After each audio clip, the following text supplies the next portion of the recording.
see and free boxing for all, and the exposure that the athletes are getting. You know, boxing's never been like this. It's a great time to be an up-and-coming star in boxing because, you know, you've seen the change. Just Dan, who's been around, he's older than me. You know, and we've all seen the change in boxing in the last year. And I don't have as many white hairs, though. no, you don't. But you don't have as much hair either. But you know, when you have a 26-year-old athlete who he's not in his prime yet, he's still learning his field, and there's still nobody better than him. So, what can I say? I would suggest that Keith can say a few words, and then anybody who has questions can ask questions. I just want to thank all the press for all that you guys have done this week, the things that you've done leading up to this fight. Once again, I want to thank this city for all their love and support, all the fans that came out, for the people that flew out from out of town to come and show their love and support, and all the local people, man. Clearwater, St. Pete, Tampa, your boy right here. We got another champion, and I'm going to be champion for a very long time. So once again, thank you from the bottom of my heart. You want to come back here and fight again? Hey, Well, you have to. What do you think? You want him to come back and fight again in this area? Hopefully there'll be many more big fights, exciting fights like this throughout my career. It'll be a pleasure to keep fighting back at home. Any questions for anyone? Keith, how bad were you hurt when he got you in the ribs? That was a beautiful left hook that he threw.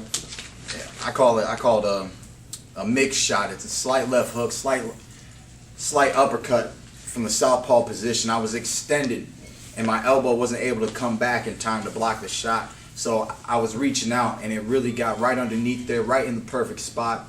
I would say 95% of my win was gone, but with 5%, and with it went to my brain. You know, I thought about taking a knee, but the champion that I am, something else. As soon as it said, you might want to take a knee, some other little voice said, Ben, you're stronger than that, boy, and you can keep fighting. keep going, boy. I kept fighting. He came back. He hit me with another one. I know you guys saw the first one. I don't know how many people saw the second one, but I felt both of them, and it hurt again, you know. But Mike Tyson called this sport the pain game, and sometimes you got to give a little and you take a little. I took a little that round. I gave a lot more. Is that the worst you've ever been? That was the best body shot thus far in my career. In a fight, it was the best body shot that I had to endure. Keith, were you aware of how much time was left in the round? Considering that Collazo was showboating and whatnot, or celebrating that he hurt you? I knew that, you know, the round was a round. You know, it didn't happen in the first 30 seconds. You know, I knew that most of the round has gone by. But I knew that, you know, there was enough time to get hurt more. There was enough time to get hurt bad. You know, but I endured, I protected myself, I tried to hold him for a little bit. Holding is not one of my favorite to do tactics, but when it is necessary, it is necessary.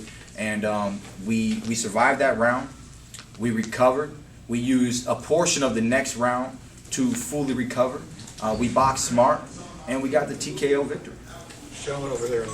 Did you sense you had him in the seventh, at the end of the seventh round? I knew by that point in the fight that he has taken a heavy accumulation of punishment. And you can ask Dan. I looked and I said, in that round, They're going to stop it. They're going to stop it. I think they're stopping the fight. And then I watched and it looked like the bell was about to ring, and I said, maybe not.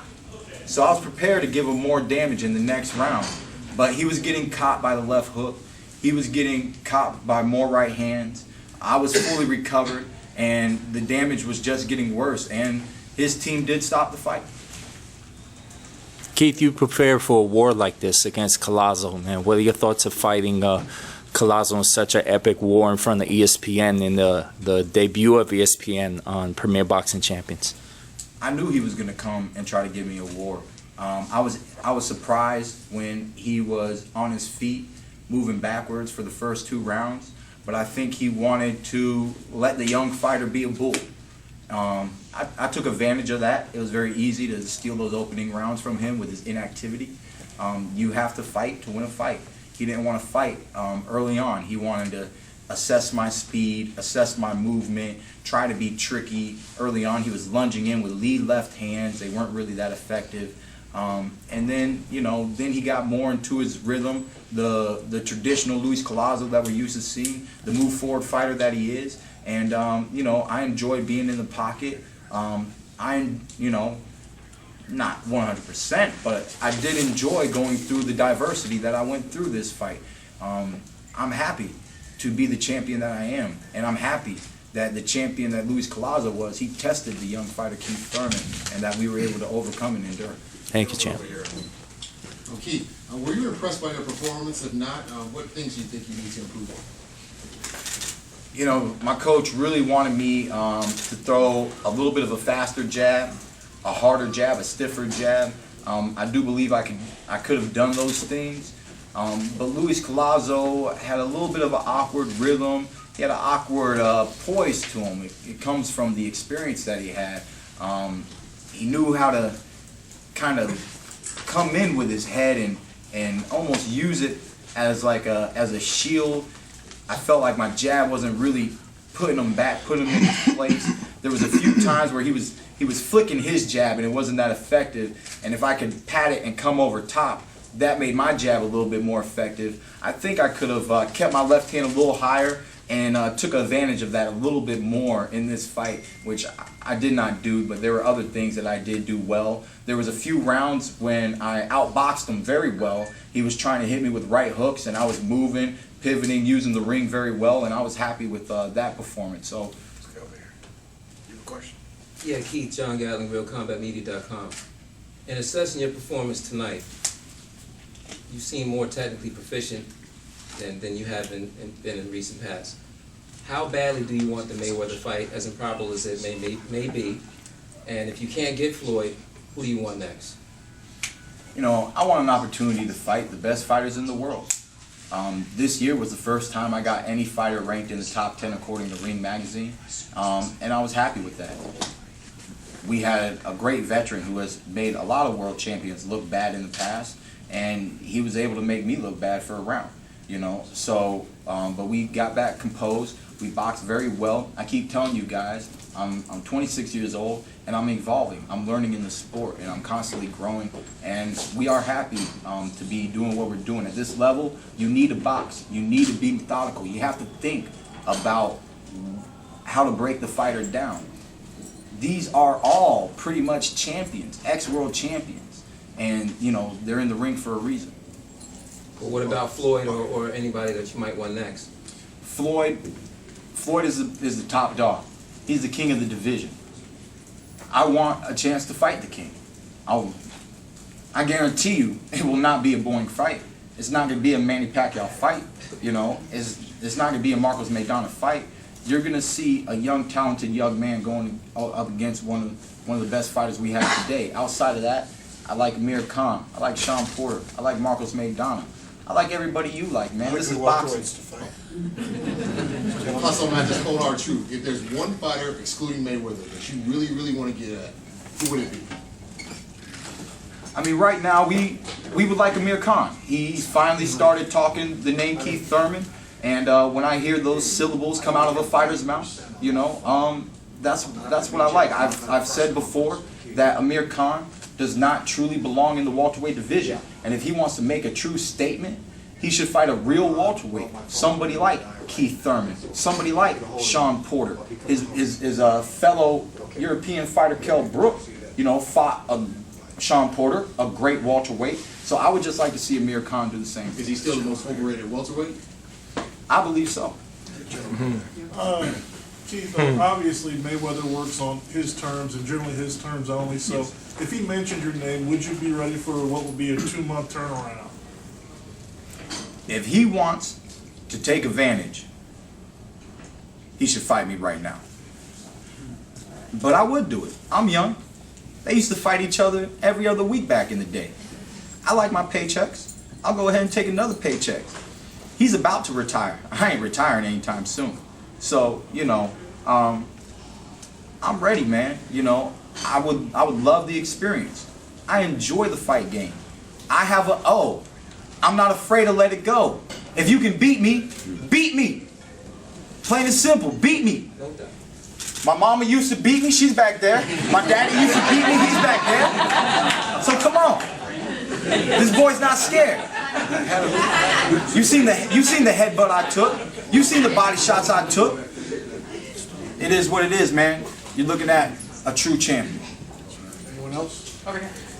Keith, were you at all disappointed that he didn't come out for the next round, seeing as you had him in trouble, he was bleeding? I know you. I don't know if you'd rather finish it off a different way, but what was your reaction, and was there any disappointment that he didn't come out and get some more? You know, there's no disappointment. The paycheck's the same whether he was going to come out or not. You know, so I take less damage. He takes less damage. I continue to be undefeated, and you know, could the fans have seen more? Could there have been more of a show? Yes, but you know, we fought hard, we fought well, and we're happy with the performance. Anyone else? Are you going to ever entertain fighting Earl Spence sometime in the near future? That boy don't want it in the near future. His uncle Floyd, who adopted him, told him to state that statement, okay? Look, if he really wanted to state that statement, he wouldn't have stuttered when he said it, okay? So let's just be honest, all right? He is a young, talented, young fighter. I sound like Floyd right now, right? Not Floyd. Fight Keith Thurman. Floyd wants me to fight a young man, somebody that's my age, because he doesn't want me to beat up on the elder. So it is what it is. Hold on. TBE is to be extinct. Let's wave goodbye to the old man. I look forward. He's going to get that fight. As long as he's here, he hasn't fought a B-class fighter. He keeps fighting these one-week replacements, these C and last-minute little replacements, man. Go ahead and fight Diego Chavez. Go ahead and fight Luis Collazo. Go ahead and fight any ex-world champion that I fought before you say my name out your mouth. You didn't think it was enticing that Floyd would offer a belt if you fought Earl Spence, WBO? Man, first off, come on. That's games. He's playing games. If he wants to offer anything, he can offer like $10 million in his bank account. If he wants to offer something.